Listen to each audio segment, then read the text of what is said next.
Vintage Sand. Hello, hello, hello, Vintage Sand. Did you miss us? Because we missed you, and I'm not just saying that, because I wouldn't just say that. We are Team Vintage Sand, legendaries, top to bottom, an all-star lineup, inclusive. Gentlemen, reintroduce yourselves to the nice persons. This is John Meyer. Hello, people. And this is Michael Edmond. Hello, people. He always steals my line. I know. But he does it with such panache. This is true. It's not stealing, it's borrowing. It's homage. Is it homage? It's homage. Thank you, Michael. It's homage. Anytime, John, anytime. And this, of course, is your humblest of narrators, Josh Cabot, and we welcome you on this cold December evening to episode 64 of Vintage Sand, the film history podcast, your film history podcast, and we are headed into what will mark the 5th of our episodes that we refer to as Hidden Gems, wherein we each pick one film that we think has been underestimated and underrated and overlooked by the madding crowd, and we make the case for it. And, it sort of ties in with our hope. I say this a lot, but I want to remind that we don't posit ourselves as experts. We are not frustrated filmmakers or screenwriters or anything like that. We're not critics. We don't do that. We're just fans, and we want to share that enthusiasm with you. And our hope with the Hidden Gems episodes is that we'll turn you on to something that maybe you saw a long time ago or forgot, or something that you've never even heard of, and it'll bring it onto your radar screen. But before we dive in, I just wanted to know what you guys are thinking, especially Mike, you as the SAG union member, about the merger stuff with Warner's and Paramount on one side. I don't know. Well, I don't want Paramount. I'm not happy about it. But people seem really upset with Netflix too. Yeah. Well, if I had to choose between the two, I would choose Netflix. Me too. Because Paramount... Really? Oh, yeah. Paramount, a lot of the programming on Paramount is leaning towards this right-wing propaganda. Well, sure, because it's Larry Ellison's son, who, right. right, and apparently the Saudis are involved in this too. Which, so it's going to be, Kushner. And Jared Kushner, therefore, so it's going to tend... And Trump seems to favor Paramount, so... What about the idea that that if it's Netflix, that's basically the end for AMC, for Regal, and for those chains? I don't know. Everybody always says the theaters are ending. They said this in the early 1950s when television... Right, when TV came, yeah. And then they said it when cable started happening. And then streaming, and then... It doesn't entirely... And it's come back after COVID. It keeps coming back. Yeah. And I've been in some crowded movies. Now, granted, I live in Manhattan. Right. But still, yeah, I mean, when we went to see Hamnet, it was pretty much sold out. By the way, how was that? I as a Shakespeare guy, there's a lot of problems with the novel. It's not a documentary. We have no idea about if there was any real connection between the death of his son, the death of his father a year later, and then him writing a play about the deaths of fathers and sons in 1600, probably, in Hamlet. But the cast is so good. Jessie Buckley can do absolutely no wrong, and there is a moment at the end, and I won't say anything more about it, that is one of the most heart-stopping moments in all of film. Just which is why I haven't rushed to see it and yet. Moving. It's glorious. I don't want to cry. And I am so glad because, we did, I think it was episode 39 on Chloe Zhao. Oh, yeah. And she had done those two small films, Songs My Brothers Taught Me, and then The Rider, and then, won everything with Nomadland, and then did Eternals. And we were like, oh, and boy. And it was Eternal. How is she going to bounce back from that? And she did. And she has. Yeah. Although, she's sort of abandoned her neorealism thing. Okay, fine. All right? It's a very professionally made film with professional people. It's not The Rider. Or I'm going to kind of miss that a little bit. I like professional actors. I think she likes to try different things, and that's why she sort of... Also because it's based on a novel or book or... Right, and the novel's excellent, by the way. I think that's probably why she went in that direction. Yep. So I want to see it. Well, and you can't go by New York because theaters will always be... It's the chains that are the only theaters in the burbs that I'm worried about. True. The AMC at the mall nearby or something like that. Kids like to go to movies. and the theaters are, if they keep charging $20+ That's and true. $15 for a little bag of popcorn, and that's why I love my AMC deal. I pay like $2 a movie. So I'm just really curious to see how that plays out. But I think I'm with you guys on balance. I'd rather see the vertical monopoly with Netflix than the horizontal monopoly with Paramount buying them. I mean, look, the Disney Fox thing has not worked out well for anybody. No, you think? So there's that. Although, okay, I'm going to end this intro on an optimistic note, and we've said this many times, that the last time Hollywood collapsed in on itself in 68, 69, out of that rubble and the corporations that bought them, and it was the end of everything, came the American New Wave. Someone had the sense to say, let's give the film school kids some money to make some movies, and there we go. And it only lasted, though, 7 years? Yeah. But it saved American film. Yes. And... this year I already have a 10 best. I do. I'm so excited. I actually have. I usually have had to reach for 9 and 10 or maybe 8. Nope. By the way, have you seen Frankenstein yet? Oh God, loved it. Oh, me too. Have you seen it? I haven't. It's on Netflix. If he doesn't win supporting actor, we're chaining ourselves to the gates. Actually, Stefan Skarsgård is probably going to win.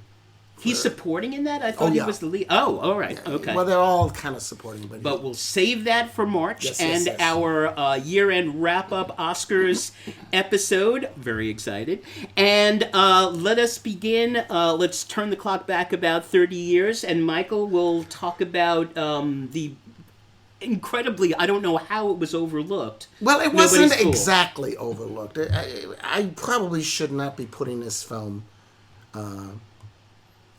in this conversation, because it actually grossed almost $40 million, so it wasn't exactly a bomb. Did it make back its money? I think so. Yeah, and Newman was nominated, right? Newman, not only we're talking about Nobody's Fool from 1994, written and directed by Robert Benton, based on a novel by Richard Russo. Also, it is not to be confused with Tyler Perry's Nobody's Fool from 2018. Yeah, imagine me trying to teach the Greek play Medea at school. That's a problem. No, it's not that Medea, guys. Come on. Evelyn Purcell's Nobody's Fool in 1986 with Eric Roberts and Rosanna Arquette. And Arthur Collins's Nobody's Fool from 1936 with Edward Everett Horton in a leading role. Wow. Glenda Farrell and Cesar Romero. A young Cesar Romero. A very young Cesar Romero. So please do not confuse the one I'm talking about. Nobody's Fool, 1994. Paul Newman won the New York Film Critics Award and the National Society of Film Critics Award for Best Actor. I think it's one of his best performances. Great. Agreed. This is a gentle comedy drama about a small town in depressed upstate New York, which is fictionalized as North Bath. But it's actually like Ballston Spa, which is right near Saratoga Springs. It's based on the real village, Ballston Spa, in Saratoga County, New York.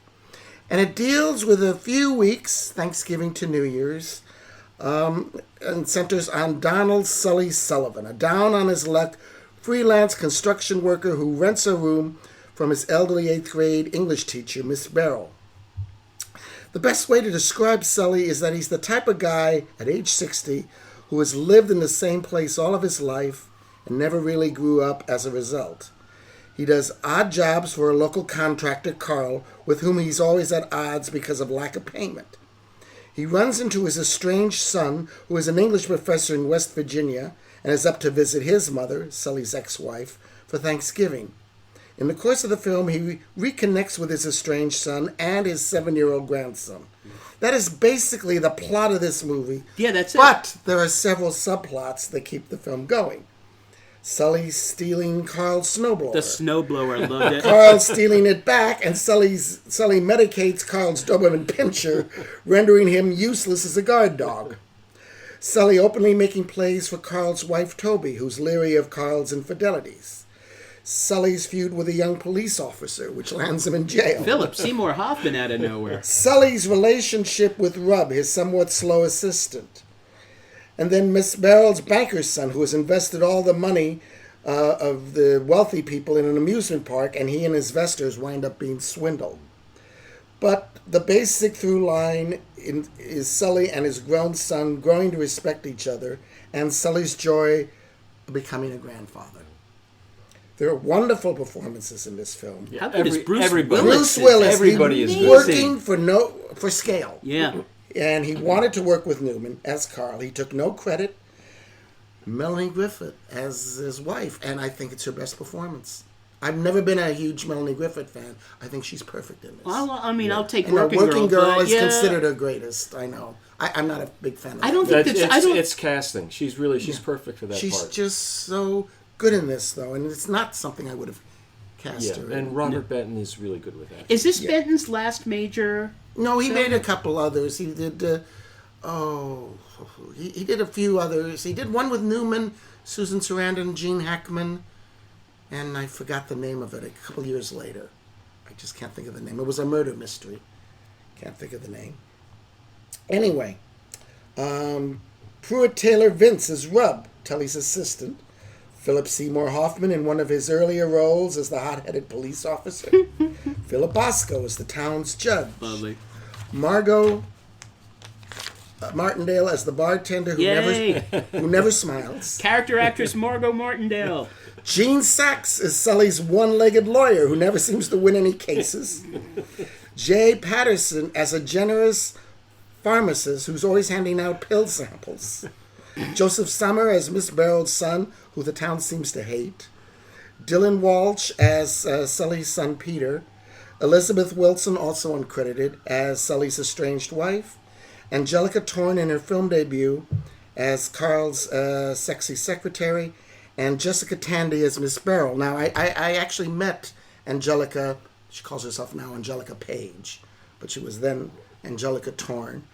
I met her at Film Forum. They were doing a 101th birthday celebration of Geraldine Page. And I asked her about Nobody's Fool, and she just smiled. She said, that was my first movie. I had so much fun. Yeah, it felt like a happy shoot. Yeah, it was a very, very happy shoot. And they lucked out with the weather. Oh, yeah. Yeah, because it was... I've always heard it snowed every day they were on set. And they weren't necessarily expecting it. No. My one problem with the film is Dylan Walsh, who plays the son. Yeah, but it's the way the role is written. I don't think it's his fault. I thought about that. It's a really important part. As you say, so much of Sully's changes from start to finish are based on his relationship with the son. I've never seen him in anything else until recently. Although I know he was in the TV show about the facelifters. FX? Was it called that? Well, I forget what it's called. Wasn't FX? No, the one about the plastic surgeons. Plastic surgeons. Yeah, he was in that. And then I saw him in this new TV series about gay hockey players that's on HBO Max. There's a joke there somewhere. It's a big hit. Big hit. Anyway, as I said before, the film received excellent reviews, winning Newman his 8th Oscar nomination, and both the New York Film Critics and National Society of Film Critics award as Best Actor. It won 2 Oscar nominations for Newman, who lost to Tom Hanks as Forrest Gump, and to Benton's screenplay, also lost to Gump. But I remember John and I seeing it, and I'm thinking, this is gonna be the biggest hit in the world, and it wasn't. And I don't understand. Newman, in my opinion, it's subtle. Maybe, but is that what it is? Well, I mean, I don't know how else to say it. I would recommend this to anybody. Absolutely. I would just too. feels lived in. It feels like as though we are somehow eavesdropping. I love the fact that he has this huge lawsuit going against Carl, and he screams at him and blah blah blah. And then that night they're playing cards. And Carl is sleeping on his couch. Yeah, exactly. It's just that perfectly captures that love-hate small town thing. Everyone looks after each other, and everyone always goes in the tirade with everyone, and then like a few minutes later, he goes like, "What kind of work?" No, it's perfect. I mean, it just really captured that beautifully. Would you like a cup of tea? Okay. Not now, not ever. I want to say one thing about Nobody's Fool's opening line. Miss Barrow hitting the ceiling with her broom. Mr. Sullivan, God just took out Mrs. Bruber's bird bath. Then she says to a photograph of her dead husband, he's getting closer, Clive. Last year, it was the street light at the end of the block. Now it's Mrs. Bruber's bird bath. I think God is closing in on me. I have a feeling this is the year he lowers the boom. And as everybody knew, Tandy had died 4 months before the release of the film. Right. And there was talk about cutting that line from the finished print. And I'm sure she wouldn't have had that. She wouldn't have. No. And the film is dedicated to her. And I love the fact that... And she's wonderful. That Benton allows his one kind of filmmaker moment with the snow. When it's snowing outside, and then it seems to be snowing inside, and that's when she has her stroke. Yeah. And that's just like a beautiful, whoa, unexpected filmy moment. Yeah. And Benton doesn't usually do those kind of showy things, but it totally worked there. Yeah. And who is it that goes to the hospital? It's Paul Newman, not the son. And I love that moment. And because he stops us, I can't do that. And she tells him, if you tell my son, he's going to put me in a home. And he's off. I mean, the son character is just so... Oh, yeah. It's just perfectly cast. Yeah. Yeah. Yeah. And beautifully written. Well, it's Benton, so of course it's perfectly written. Yeah, I understand in the book, Sully has a mistress. And they cut that character out for... Interesting. Yeah. Did you find the end a little too pat, maybe? I mean, everything just kind of works out perfectly. Didn't bother me. Didn't feel artificial? No. Oh, that she pays off. Yeah, right. That she buys but the the house son he is was gone. born in. Yeah. Yeah, the son is gone. Yeah. And, it's just, she feels so bad about it. The way he says, I'm sorry about Clyde Jr., Yeah. whom he hates. Yeah. He calls him the bank. The bank. Right, exactly. No, as I said, this movie isn't really an unknown gem. It is known. It's on... it hardly ever shows, though. No, it's on... No. Yeah, it's on... Turner occasionally has it. HBO occasionally has it. Now it's on Amazon. And it's also on... is it Tubi? Yeah. I don't know. When was the last time it was It's either on to be HBO or not to be. That's the question. Yeah, well, I don't recommend... See what I did there? I don't recommend watching things on Tubi or Pluto. No, they're terrible. They're commercials, The commercials. Right? Yeah. I was watching your movie today on Pluto, and it was like... I actually timed it. It's 7 minutes. Yeah. Then another commercial. And they stick the commercials in so badly. Oh, you didn't want to watch it on Amazon? Or No, I didn't want to pay. It's only a $3. Yeah, I know. I didn't think I'd like it. No, so that is Mike's hidden gem is Nobody's Fool.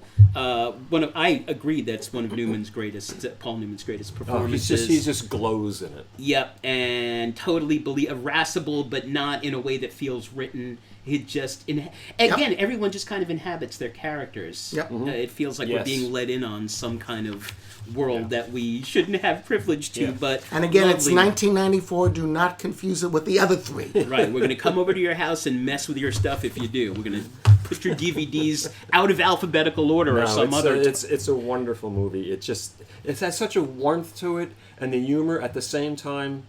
There's a melancholy that kind of hangs over the whole thing. And, the fact that... And we get that in that moment where he talks about his own father. Very briefly. Oh, yeah. And they could have really leaned on that heavily, and... It was just enough. Perfect. Yeah. Because it explains a lot. But it's the year of Forrest Gump, as you said, Mike. It's the year of Pulp Fiction. It's the year of Shawshank, and it kind of got... Shawshank wasn't... Everybody thinks that was a big hit. It wasn't. No, it was not, I know. But, I mean, people were... I'm one of the few people who don't like that movie. I think it's an accountant's wet dream. I like it. I do like it. I don't think it needs to be on TV every other hour. I don't know what the big deal is. Yeah, I know. There are a lot of people who think it's one of the greatest movies ever made. Yeah. Well, get busy podcasting or get busy dying. That's what I always say. So we move on to... Thank you very much. So we move on to my film, which is... a film by Cary Joji Fukunaga, who is probably better known to people for his work on TV. Most importantly, he did the first season of True Detective, the good season of True Detective with Woody Harrelson and Matthew McConaughey, which was brilliant and gothic and brutal and violent and sensitive, just wonderful. And he also did the latest James Bond film. The last one with Daniel Craig, No Time to Die. So a good director, and had made a couple of good films, but his first film, which he made right out of film school at NYU, is, I think, unfortunately, and it's the reason I picked it, is just all too painfully relevant for what's going on in this country today, and it is called Sin Nombre, which of course means without a name, from 2009. And it kind of put him on the map, and a callback to last episode, Fukunaga is another director who put a short film in at Sundance. It was so admired that they got him into their director's program, and so that's another one we owe Robert Redford. But that's last episode. So it tells the story of Willy, who is part of MS-13 in Chiapas, which is still a very violent part of Mexico, even though this is 15 years ago. The film is made in 2009, and I won't spend too much time on the story. Mike, you're absolutely right in that the story is very predictable. You know where it's going to go. And if I can predict it. He gets, long story short, we see him initiating his young friend Smiley into the gang. He gets in trouble. His girlfriend is accidentally killed by the leader of the gang, Mago, and they decide that they are going to try to rob the train that is heading north to take these desperate migrants from Mexico and further south into America. That story is intercut with the story of Sayra, who is from Honduras, and she and her father and her uncle are led by a guy. They sneak into Guatemala first, and then they are on that train. On the train, the Mago attacks them, tries to rape Sayra, and Willy, who doesn't know her from anybody, they're total strangers, he kills the gang leader. He kills little Mago, and basically gets Smiley off the train, and Smiley goes back and tells El Sol, who is now the leader of that branch of MS-13, what happened, and so there is a call out for Willy's life everywhere from where they are in Mexico all the way up to Los Angeles. And it is about the relationship that builds, and it's clearly a love kind of relationship between Willy and Sayra, although we never see anything physical. We never even see them kiss, but they clearly have something, and they have just a bond. Yeah, they have a bond, and it's just one disaster. The migra comes, and then Willy takes him to the supposed safe house that turns out to be not so safe, and the story ends at the Rio Grande. All right, it ends at the border. I don't want to say what happens. You will probably figure out, as Michael did, what happened, but I just sat there. It made a big impression on me when I saw it in 2009. And now, given that we're spending how much of your tax money and all of this effort to keep, and I'm like, this is the people we're keeping out? I mean, my God, these are decent, hardworking people who, it's very clear that Willy joins the gang because he has no choice. Yeah. I mean, if you don't join, no hope. The Salvatrucha, you're a dead man. All right? And similarly, countries like Honduras and Nicaragua are basically kleptocracies that are being run by glorified gangs. And so what choice do you have? And how did they become that way? Well, that's the one thing. I sort of wanted Fukunaga to make maybe more explicit our connections to that about what the United States did and didn't do. Yeah, he kept it very kind of apolitical. Very personal. Yeah. It's about the people. And what I love about the film, again, it just made me feel so horrible that, that when and if they get here, they're not going to be drains on the system. They're not going to... They're going to work their asses off and pay taxes and keep whole businesses like construction, like landscaping, like the restaurant business. Who do we think is keeping those businesses open? It's these people, and somehow we have let the current administration... turn them into the enemy, point the finger at them and say, oh, if you just get rid of people like this, all your problems will be over. Yeah. And it so humanizes it. And I love the two things I really loved about the movie. It's a road movie. It's their trip from from Chiapas all the way up to the border, near the border. And I love the fact that he contrasts the just endless nightmare, the tension that they go through with the landscapes, that we see from the train are just beautiful. And also contrasting that with the kindnesses of the people along the way. Also, just that train ride itself. Oh my God. Having the ride on the top and at night, having no idea what's around you. I love that part where they all have the little flashlights because they're being slapped by the tree branches all over the place. Yeah, and the fact that people that we've been made to believe that these people who go through such a living hell to get here just for a chance, just to be able to feed their kids, is just beyond me how we have come to that spot. And Sin Nombre is a movie that really humanizes the predicament of the people trying to get in here and who they are and what they want and why they're coming and he films it. Fukunaga clearly influenced at that point, like Sean Baker and Chloe Zhao were, by the neorealists. Mm-hmm. I mean, a lot of handheld, a lot of stuff that feels like we're there. They're professional actors, but barely. This is like first performances from almost everybody in the film. And it just completely humanizes these people who our country and its administration have done everything within its power to dehumanize. And that, just for that reason alone, I think Sin Nombre is worth. There is some brutal violence, but it's MS-13. I mean, very brutal. But I didn't find it gratuitous. I didn't find it as though he was trying to gross us out and make us go ick. I guess. No, I didn't either. It wasn't like set piece kind of violence or anything like that. That this is exactly what would happen in that life. I just found it very hard to watch the child being whipped and tortured. Smiling. At the beginning. Yes. Oh, at the beginning. Oh God, that was horrible. Yeah, it but was it happens. I know it happens. I just found it very hard to watch. And then what he does at the end. Yeah. No, it's really interesting because coincidentally, from my film society online, we watched the Florida Project. Sean Baker's film, and again, what those kids don't go through violence, but the deprivation that they go through, and it's just like several people in film society were like, "Why did you make us watch this? It's unbearable." I'm like, because it's really happening.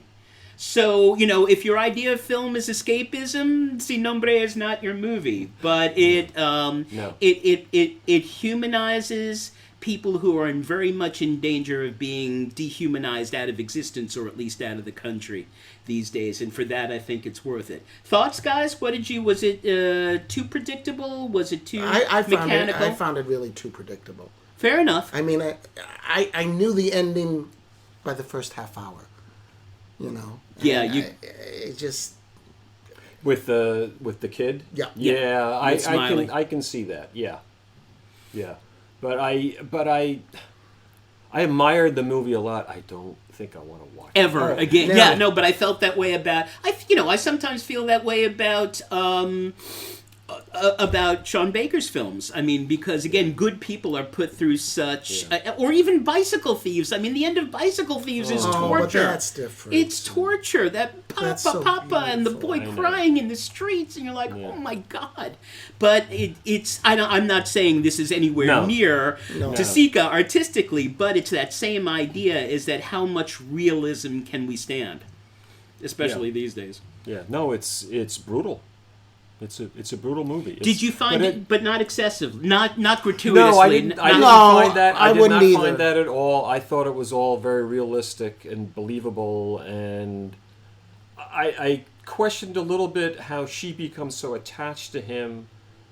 But he saves her. He saves her, but that's a big part of it. And she says, I trust you. And he saves her, and she knows exactly. And he keeps discouraging her. Right. Yeah. It's like, I'm the last person. If you want to be safe, I'm the last person you want to be with, because he knows that MS-13 has long arms, and, they put the word out all the way to America that they're looking for him. I mean, remember there's one point where they stop at a town and they see the graffiti, that MS-13 is out looking for Casper, that's his gang name. Yeah. And so, we know where it's going, and yet I just think it's definitely not a movie you want to see more than once. And I won't. You will get the yes, no, and I totally get that. Yeah. But again, for the sake of humanizing those who it has an important statement. Yeah. So what's it available on? I watched it on YouTube TV. It's on I saw it. I have the it on DVD, Amazon. but it's on Amazon. It's No, on no, Apple. no. I watched it on YouTube. I don't think it's not it's on not? Amazon. Oh, should be. Yeah. It's entirely in Spanish with English subtitles, and so, and not shot exactly on location in the style of the neo-realist, but it's shot around Mexico City. And by the way, two of its executive producers are Gael Garcia Bernal and Diego Luna. So, I mean, that lent a sense of legitimacy to me. If they thought this authentically portrays what's going on, that gives it a little more cachet in my book. So again, 2009, from a solid filmmaker, occasionally brilliant, that's Cary Joji Fukunaga. That is Sin Nombre, without name. John Meyer, your hidden gem. Okay. My hidden gem is City Island, 2009, a comedy drama film directed and written by Raymond de Fallida. Raymond de Fallida. Just give me a moment here because I got to pull up another window. Come on. You're not supposed to let them know you're the fact checker. You've given it all away. I was not really familiar with Raymond de Fallida until I saw this movie, and I saw City Island completely by accident. I had never heard of it, and it was on late one night on one of the cable stations, and I started watching, like, I'm really enjoying this. And but Raymond de Fallida has also been nominated for a short film, Bronx Cheers, for an Academy Award in 1991. His first debut feature was Cafe Society, which premiered at Directors Fortnight at Cannes in 1996. And City Island won the Audience Award at Tribeca in 2009, and then it wasn't released until actually a general release until 2010. And I assume probably not a large release. It was, because I remember the title. I remember, because when he says City Island, it made its money back, and that was about it. I knew Andy Garcia was in it. Yeah. But that's all I knew. It really came and went. And Raymond de Fallida is also a jazz pianist. Oh.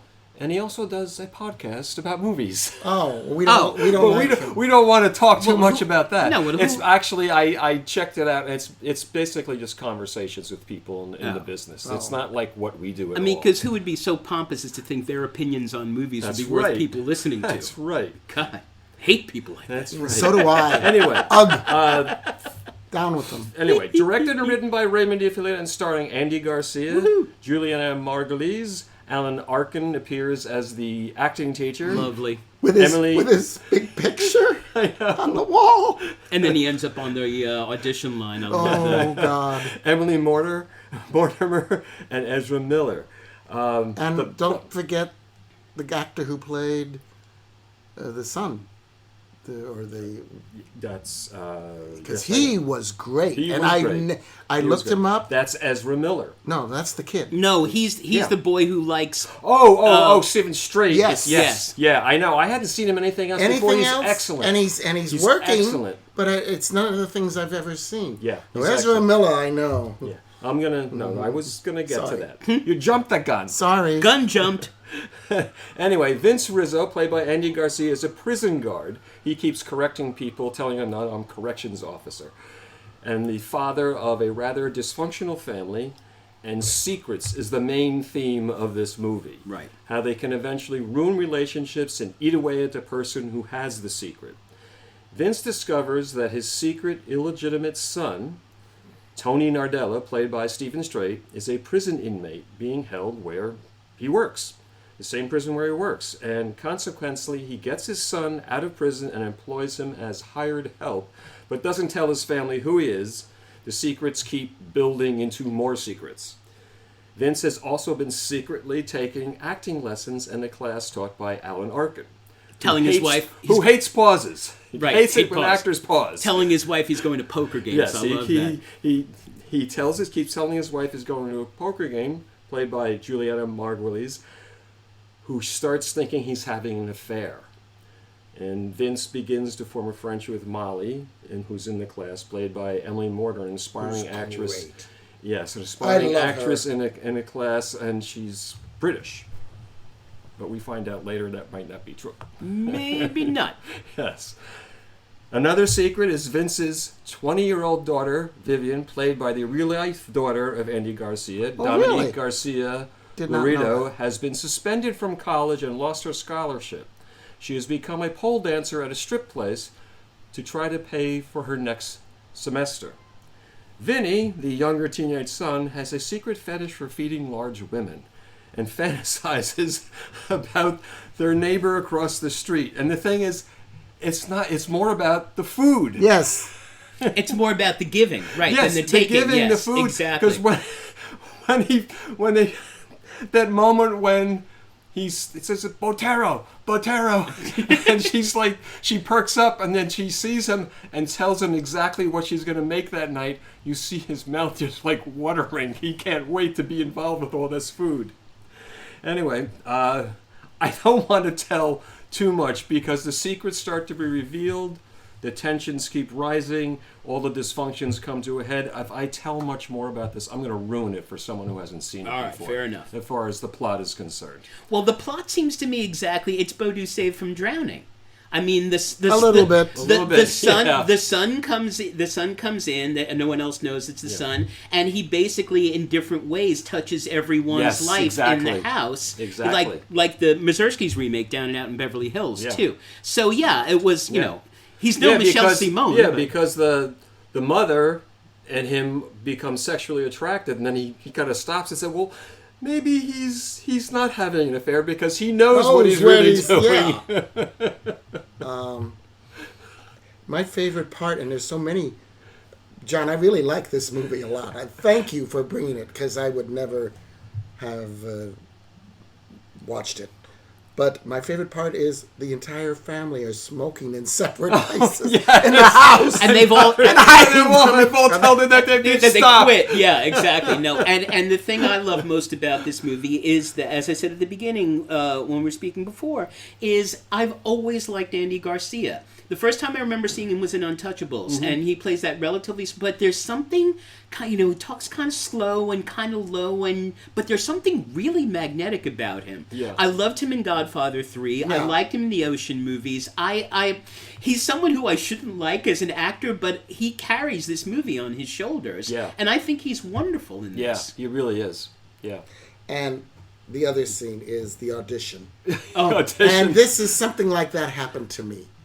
Just a line for the audition, Yeah. first of all. Well, this was a long line, but I Yeah, and really... he has no clue what it's going to be like, and you see the surprise on his face, and he sees the line, it's like, oh my God. And that guy asks him, where were you, a funeral? It's like, oh yeah, because he comes dressed in a suit. Because as in any interview.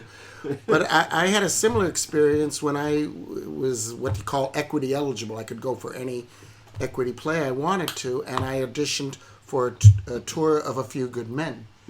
And Michael O'Keefe, I think, was the lead. And I walked into the audition room, and there were like 40 other guys, all looked like me. And it was like the scene in Being John Malkovich. And I just walked out. I just said, there's no way. A long time ago, I went to an open audition for a play that was supposed to be dealing about Vietnam. It was a new play, and they held the audition at this big room at NYU. They didn't even expect so many people to show up. Yeah. There were hundreds of people that showed up, and one guy talked to me for a while. I said, we just were overwhelmed. We had no idea. We just didn't think so many people would show up. And I was letting him to say, you put an ad in backstage. What did you expect? Yeah. Hello? Yeah. I take it you didn't get the part. No. Well, and by the way, have you guys ever been to City Island? No. No. I have wanna been- go now. We go at least once a year. Yeah. We actually stayed. There's a bed and breakfast there that we stayed in one night. It is exactly as they show it. Looks like a New England fishing village, but you can see the Manhattan skyline right out of your window. It's a total anomaly. It doesn't belong there. Like someone just dropped it in, and they really captured the feel of this place. I mean, You could only get there by They car, filmed right? it on City No, Island. you can take a bus. You can't There's take a a bus bus? that comes from Co-op City over the little bridge Yeah, to they filmed City it on yeah. City Island, and it was a fast shoot. I think it was only like a month or so. Really? Yeah, they did it really fast. And the seafood's really good out there. So just but That is part of the Five Boroughs, and a completely unique part of the Five Boroughs. And I loved the film. It was just lovely. And again, Andy Garcia always. I wish it was Juliana Margulies pre-plastic surgery, because I've always thought she was much prettier before she had the surgery. But she's great in the part. Yeah. Yeah. Excellent. Special how? Like balloons? I always make it special.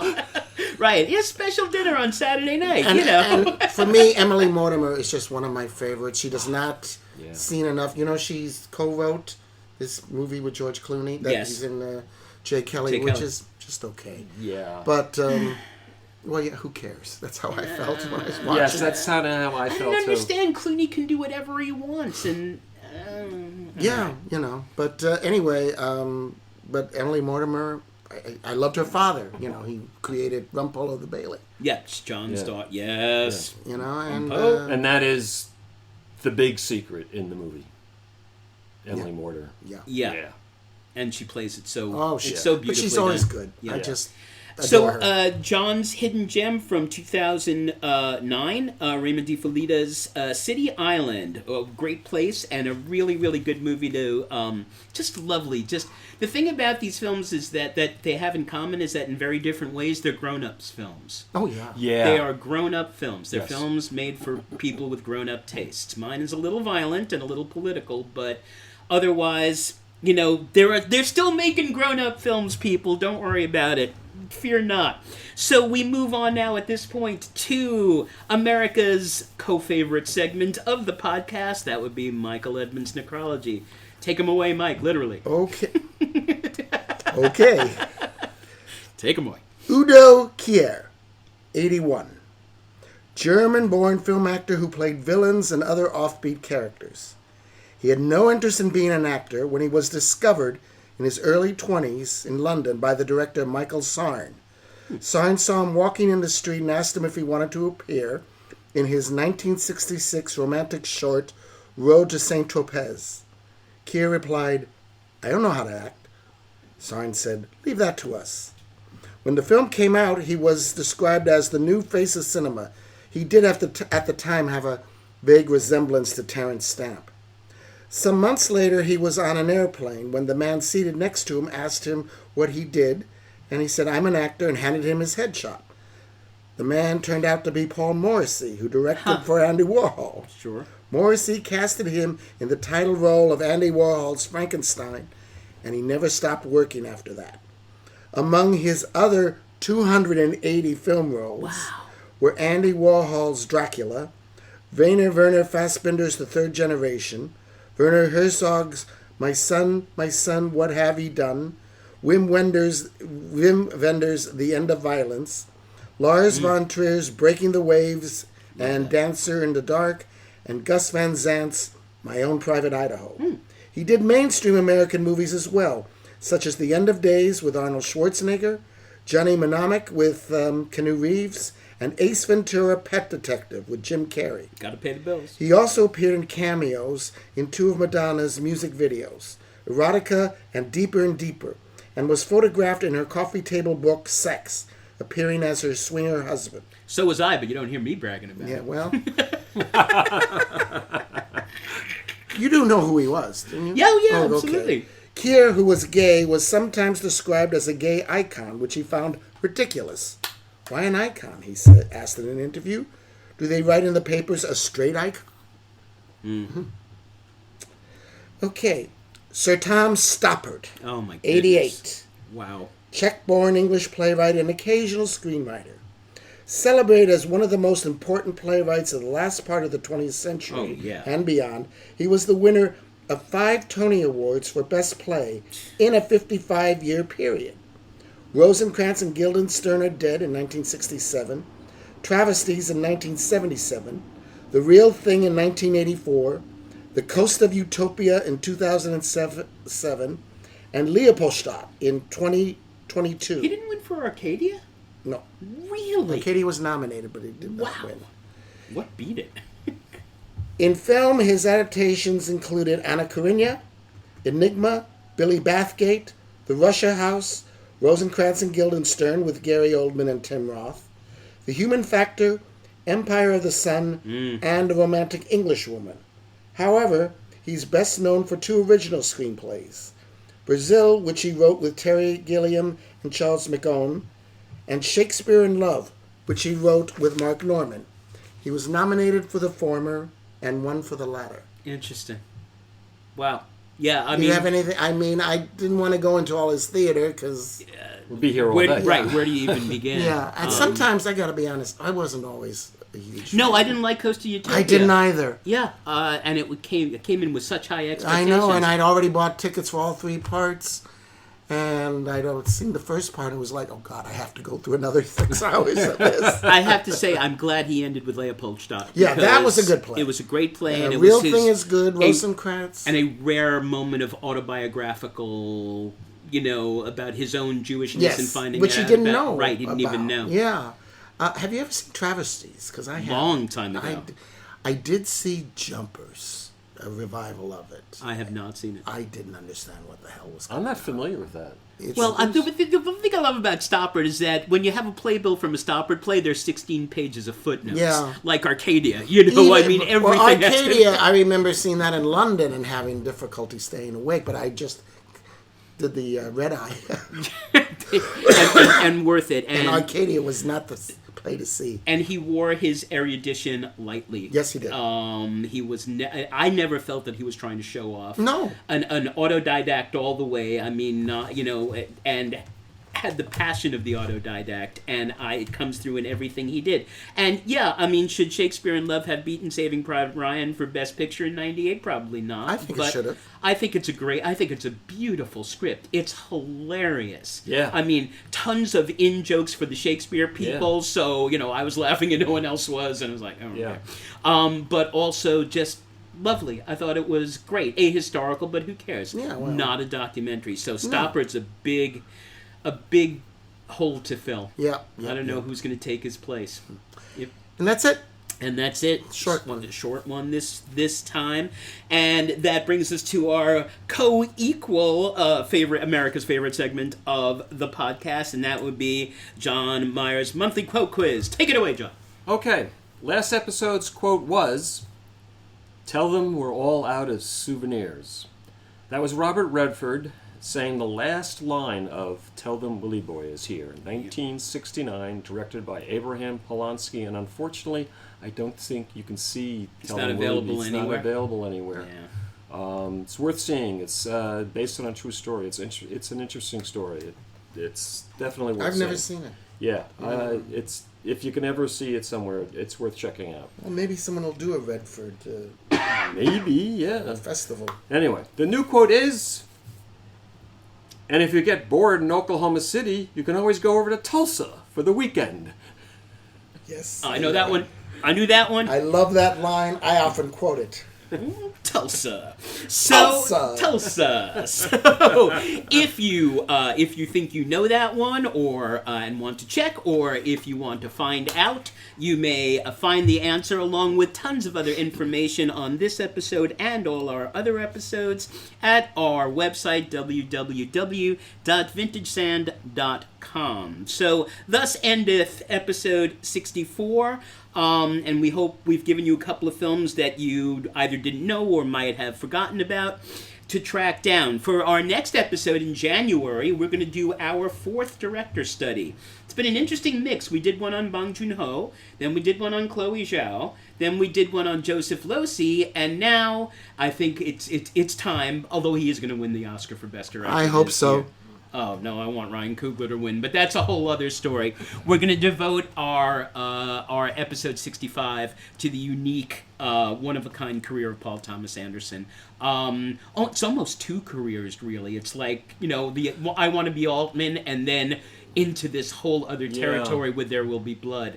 But I'm just looking forward to the chance to watch all of them again, starting with Hard 8 and ending with One Battle After Another. So that's going to be a fun one. I don't have details yet, but at some point early in the year, we may be breaking with tradition and including our first guest star for the details to follow. So stick around, my friends. Really, not Coogler, definitely Anderson over. I think One Battle After Another is one of the best films I've ever seen. I would say I it's loved it. better than I loved it Phantom too. Thread. Yeah, What? that's what. Whoa! Yeah, I would recommend. When you see my friend Mike Edmonds, say hello. Yeah. Well, you actually No. said something was better than Phantom Thread. Well, I would recommend one battle after another to anybody outside of MAGA, maybe, and I wouldn't recommend them into anything anyway. Well, they can Phantom take Thread, those- I'm more careful about recommending. Yes, that's a very that's- stylized kind of film. But Anderson deserves our. I've seen the film now 4 times at a theater, and there is not 1 second I would cut. Yeah, and it's not a short film, but so a nice bounce back from Licorice Pizza. Yes. Well, see, Oh, I yeah. like Licorice Pizza more than you guys, but I've given you the reason why. All right, but and Anderson. 2 hours and 42 minutes, and I was never bored. Yeah, I mean, Ever. and who else would have the I just was enthralled the whole time. and who else would have the guts to adapt Thomas Pynchon twice? Well, I understand this is loosely. Yes, Very It's loose. loosely- No, I've it's read loosely Vineland. based. It's very loosely based Yeah. on Vineland, Yeah. but Inherent Vice was pretty close to the Pynchon original. So just anyone with the guts to adapt Pynchon is tops in my book. So I'm looking forward to that. Although this is kind of Richard Linklater's year for me. I mean, to do Nouvelle Vague and Blue Moon in the same year, that's pretty remarkable. Now, what did you think of Blue Moon? Loved it. You did? Yeah. Okay. I liked it. I didn't love it. All right. Well, But I know I liked it. And I really loved Ethan Here- Hawke's. and this ties in with our hidden gems. What I love about Linklater is that more often than not, like in the before films, like in Waking Life, Richard Linklater trusts us enough to have a film where people just talk It's for very an good. hour and a half. It's very talky. But I love the before films. I love. Oh, I do too. I mean, I love that he trusts us. Well, I love Eric Romer, which is been compared to. Right, and demands enough of us that we're just going to sit and listen to people talk. I will say this is one of the few films, and I saw Blue Moon at a theater. This is one of the few films that I could say you could see this at home. Yes, absolutely. Nouvelle Vague, No. probably better on a big screen. And I did see it on a And big go screen. see Hamnet, please, everybody. We love Chloe Zhao, and Hamnet is freaking And go amazing. see Sentimental Value. All right, Joachim Trier. So we're going to have a really good year-end Oh, wrap-up God, episode. This has been a good year. All right, so I will take this point in the narrative to remind all that Vintage Sand is, was, and will ever be a 5 9s and a 4 production. We want to thank Melissa for her tech help, Mama Sue for the use of the hall, and Theo for the ass-kicking logo. All right, remember that we are available on Spotify, Apple Podcasts, and SoundCloud, and of course now on YouTube as well. As I said, please check out the website, www.vintagesand.com, for tons of information on all of the episodes we've done so far, and also please to leave your suggestions for episodes that you want to hear us do in the future, because we would really love that. Yes, So please. we wish you a Merry Christmas, a Happy Hanukkah, a Happy Kwanzaa. I love Kwanzaa. One of the teachers at a school I taught had said, "Oh, John, this was your line too. Oh, Kwanzaa, it's a made-up holiday." Yeah, and I said, so are the all other ones. It's like, right, aren't they all kind of made up? But whatever your made-up holiday that you celebrate, we hope you enjoy it. We hope that you celebrate it with people that you love. There are tons of good movies for once to go out and see. And we wish nothing but good to you, our loyal listeners, and especially to wish that your favorite films will always and ever be streaming.